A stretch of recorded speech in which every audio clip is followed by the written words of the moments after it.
અને અત્યારે તમને ગૂંટવામાં વધારે વાર લાગતી હોય તો થોડી પ્રેક્ટિસ કરી લેવી. OMRની 5-10 પ્રિન્ટો કઢાઈ લેવાની અને પ્રેક્ટિસ કરી લેવાની. કુંડાળો હંમેશા ગૂંટો ને ત્યારે આવી રીતના યાદ રાખવાનું, આ કુંડાળાની અંદરની સાઈઝ છે ને રાઉન્ડ 1 વાર 2 વાર 3 વાર 4 વાર આવી રીતના ગૂંટવાનું. આવી રીતે ન ગૂંટાય, આ વધારે સમય લઈ જાય.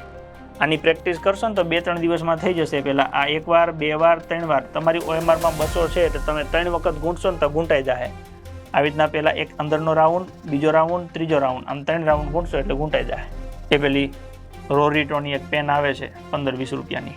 હવે માની લો કે આ OMRનું કુંડાળું છે, તમે આવી રીતના ગૂંટો છો ને સેજ આમ બહાર વયું ગયું તો ચાલે, એનાથી કંઈ ઇસ્યુ નથી એ. હા, આવી રીતના 4-5 કુંડાળા તમને આમ બાજુમાં આપ્યા હોય તો આપણું આમ અહીંયા સુધી કદાચ વયું ગયું હોય તો કંઈ ચિંતા કરવાનો વિષય નથી. ખાલી બાજુવાળા ન અડવું જોઈએ કે ભૂલથી આમ આંટો મારી આવે તો એ એક ધ્યાન રાખવું પડે. બાકી આમ થોડું ઘણું બહાર વયું જાય તેને કાંઈ ફેર ન પડે. એટલે આવી રીતના બહાર વયું ગયું કાંઈ વાંધો નહીં, હાલે. અને થોડું ઘણું માનો કે રહી ગયું હોય, આવી રીતના તમે ગૂંટતા હતા સેજ આમ રહી ગયું ઓકે તોય ચાલે, એમાં કંઈ ચિંતા નથી. આપણે કોશિશ કરવાની આખું ભરાઈ જાય. બાકી થોડું ઘણું રહી જાય તો ચિંતા નહીં, પણ હા પછી આવી મૂર્ખામી ન કરે આપણે રોગ આમ કરી દઈએ એવું નહીં કરવાનું.